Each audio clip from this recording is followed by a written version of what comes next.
मंत्र जाप और यात्रा, तीर्थ स्थान भ्रमण, वो आपका बहुत ज़्यादा लिंक करता है। तो दोस्तों, सबसे पहली बात, आपने कैसे मंत्र जाप करना है और तीर्थ स्थान पर जाकर के आपने क्या करना है, और तीर्थ से पहले आपको किन नियमों का पालन करना है जो बहुत महत्वपूर्ण है। आप यात्रा भी करते हो, कहते हो हम वहाँ भी गए हमें कुछ नहीं मिला, हम यहाँ गए हमें कुछ नहीं मिला, उसके कुछ नियम है। अगर आप तीर्थ में जाते हो तो उससे पहले आपको किन नियमों का पालन करना होगा, ये मैं आज अपने वीडियो के माध्यम से आपको बताऊंगी। जय श्री राम दोस्तों, कैसे हैं आप सब लोग। दोस्तों, मैं भी ठीक हूँ। दोस्तों, रोज की तरह यदि आपको मेरा वीडियो पसंद आएगा तो मेरे चैनल को सब्सक्राइब करें, मेरे वीडियो को लाइक करें, कमेंट करें, शेयर करें। अच्छी जानकारी स्प्रेड होनी चाहिए। और दोस्तों, कमेंट में जय श्री राम लिखें, क्योंकि राम हमारी ऊर्जा है। दोस्तों, शुरू करते हैं आज का वीडियो कि मंत्र सबसे ज़्यादा सफल कहाँ होगा और आपका मंत्र बिल्कुल रॉकेट की तरह ऊपर को ऊर्ध्वगामी यानी ब्रह्मांड में कैसे पहुंचेगा, ये आज मैं अपने वीडियो के माध्यम से आपको बताऊंगी।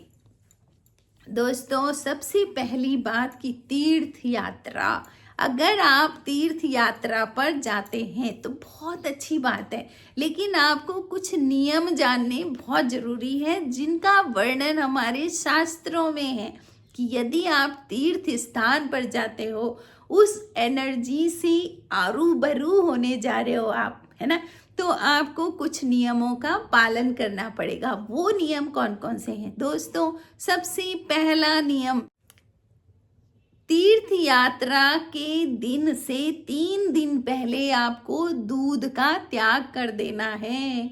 आपको दूध नहीं पीना है। कितने 3 दिन पहले। देखिए, आप अगर इस तरीके से अपने शरीर को शुद्ध करते हुए आप तीर्थ पे जाओगे ना, तो देखिए आपकी मनोकामना तो पूरी होगी, लेकिन आपको उस इष्ट का आशीर्वाद प्राप्त होगा, उसकी एनर्जी आपके भीतर आ जाएगी। तो आपने क्या करना है, 3 दिन पहले आपने दूध पीना छोड़ देना है, दूध से बनी चीजें छोड़ देनी है, दूध का त्याग करना है। 5 दिन पहले, यात्रा के दिन से 5 दिन पहले तक आपने अपने बाल नहीं कटवाने हैं, नाखून नहीं काटने हैं। 5 दिन पहले आपने ये सब काम इसके बाद बंद कर देना है। होता है ना, लोग कल मुझे जाना है तो आज मैं जरा हेयर कट करवा लेता हूँ, इस तरह से करते हैं। तो ऐसा नहीं करना है दोस्तों। 5 दिन पहले यानी कि आपको लगभग 1 हफ्ता पहले आपको ये सोचना है कि नेक्स्ट वीक हमको तीर्थ पे जाना है, तो अब हमने अपनी शुद्धता पर ध्यान देना है। तो दोस्तों, ये काम आपने नहीं करना है। अगला, और दोस्तों, यात्रा पर जाने से 3 दिन पहले आपने तेल ना लगाना है, ना खाना है। तेल का भी त्याग करना है, ना आपने अपने शरीर पर, बालों पर कहीं भी तेल लगाना है। 3 दिन पहले आपने तेल छोड़ देना है, ठीक है। उससे आपका शरीर भी शुद्ध होगा और तेल मालिश नहीं करनी है, ठीक है ना। तो ये काम आपने करना है। दोस्तों, अगला है कि कम से कम 1 हफ्ते पहले आपने स्त्री प्रसंग या पुरुष प्रसंग नहीं करना है। आप अगर पति पत्नी हैं, साथ में हैं, लेकिन आपने ब्रह्मचर्या में रहना है। आपने उन नियमों का पालन करना है, अपने शरीर को शुद्ध रखना है। 7 दिन पहले से आपको ये होना है कि अब हम तीर्थ यात्रा पर जा रहे हैं। दोस्तों, आप जब जाते हैं तो उससे पहले आपको हल्का फुल्का खाना खाना शुरू कर देना है। बहुत हैवी डाइट नहीं लेनी है।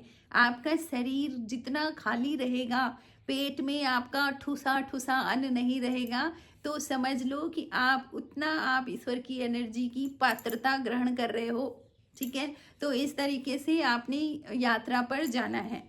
अगली बात, जब आप यात्रा पर चल रहे हैं तो उस दौरान आपने कहीं भी किसी जगह भी खाना नहीं है। दोस्तों, याद रखें, जब तक आप मंदिर में नहीं पहुंच गए ना, तब तक आपको कुछ नहीं खाना है। अगर आपकी यात्रा में 2-3 दिन लगते हैं तो आप कहोगे जी 2-3 दिन तक हम कैसे भूखे रहें। तो इसका उपाय है दोस्तों, इसका उपाय ये है कि आप एक वो बनता है ना, सत्तू बोलते हैं उसको, आप कई सारे अनाजों से मिला करके चने वगैरह भून भान के उसको पीस के सत्तू बना दें और उसमें शक्कर मिला दें, गुड़ मिला दें, वो सत्तू बना करके साथ में ले जाएं। जब भी आपको भूख लगे आप 1 गिलास में पानी में सत्तू घोल करके वो पी जाएं और आपको पूरी एनर्जी मिलेगी। आपको मतलब आप बिल्कुल भी नहीं आपको महसूस होगा कि आपको भूख लग रही है। देखो क्यों? क्योंकि सत्तू में बहुत ताकत होती है। तो आप खुद से अपना सत्तू बनाएं, ठीक है, अब उसको आप खाएं। और देखो आजकल क्या हो रहा है ना कि रास्ते में आप कुछ खा लेते हैं ना, कई बार आजकल जो सुनने में आ रखा है कि लोग जूठा भी खिला रहे हैं या उसमें थूक डाल देते हैं, उसको खिलाते हैं। आपको मालूम है वो सब क्यों कर रहे हैं? ये सब वो इसलिए कर रहे हैं कि आपकी कभी भी उन्नति ना हो, आप अपने इष्ट तक ना पहुंच पाए, ठीक है ना। वो आपको अशुद्ध कर रहे हैं, क्योंकि शुद्धता होगी तो आप आगे बढ़ोगे ना। वो तो विधर्मी तो नहीं चाहते ना कि आप आगे बढ़ें, तो वो आपको अशुद्ध कर रहे हैं। अब इसमें आप ही को ध्यान रखना है कि शुद्धता का ध्यान रखना है। किसी का थूका हुआ क्यों खाएं हम, ठीक है, गंदगी भी क्यों खाएं। और जब आप तीर्थ से घर आ रहे हैं तो आप वहां पर आप घर आते समय आप खा सकते हैं रास्ते में, लेकिन जब तक आप जा रहे हैं उनसे मिलने, शुद्धता रखें, बिल्कुल अपने शरीर की शुद्धता रखें। अब आती है बात कि जब मंत्र जाप का तीर्थ यात्रा से क्या संबंध है। तो दोस्तों जब भी आप तीर्थ भ्रमण के लिए जाते हैं तो आप पूरे रास्ते भर बस उसका ध्यान करते हुए जाएं, मंत्र का जाप करते हुए जाएं। मंत्र जाप करते, आपकी माला है ना, उसको गोमुखी के अंदर रख के आप माला जप करते हुए जाएं। बिल्कुल ध्यान नहीं भटकना चाहिए कि संसार में नहीं, आप जा रहे हो ना यात्रा के लिए, तो आपको ध्यान आपका बिल्कुल अपने इष्ट पर होना चाहिए, अपने मंत्र जाप पर होना चाहिए। और अगली बार जब भी आप यात्रा के लिए कहीं जाते हो तो आप अपने पूजा घर में बैठी हुई कुल देवी कुल देवता से जरूर परमिशन लो। आप पूछो उनको कि आप उनको बताओ कि हम वहाँ जा रहे हैं, ठीक है ना, क्या हम वहाँ जा सकते हैं, इस तरीके से आप उनको बता के जाएं, ठीक है। तो उनकी परमिशन से आप यात्रा पर जाएं। क्यों? क्योंकि वरना वो भी नाराज हो जाएंगे, और वो तो आपके घर में देवता बैठे हुए हैं ना, तो उनको आपको पहले उनको बताना है और तब जाना है। तो दोस्तों इस तरीके से आपको ध्यान देना है जब भी आप तीर्थ में जाएं। दूसरी बात दोस्तों, तीर्थ पे जा करके वहाँ की चकाचौंध पे मत उलझ जाना। क्या हो रहा है, कैसा हो रहा है, कौन लूट रहा है, कौन पाट रहा है, इन चीज़ों पे बिल्कुल नहीं जाना है। बस आपको एक ध्यान रखना है कि मैं यहाँ पर क्यों आया हूँ। आपको हर समय आंख बंद करके जब भी आप ध्यान करो, आप उस इष्ट का ध्यान करो। जिसकी एनर्जी को आप महसूस करने जा रखे हो, आप उस एनर्जी को महसूस करो। मतलब ये भी एक तरह से आपका दिमाग फिर उलट पुलट भ्रमित हो जाएगा और आप जिस काम के लिए गए हो वहाँ जाओगे नहीं, तो इसलिए कुछ मत देखो वहाँ। हाँ, एक बात और है, जब भी आप तीर्थ में जाओ दिल खोल के दान करो। वहां पर आपको बिल्कुल कंजूसी नहीं होनी चाहिए। क्यों? पता नहीं किस रूप में आकर नारायण मिल जाएंगे, याद रखना है, ठीक है ना।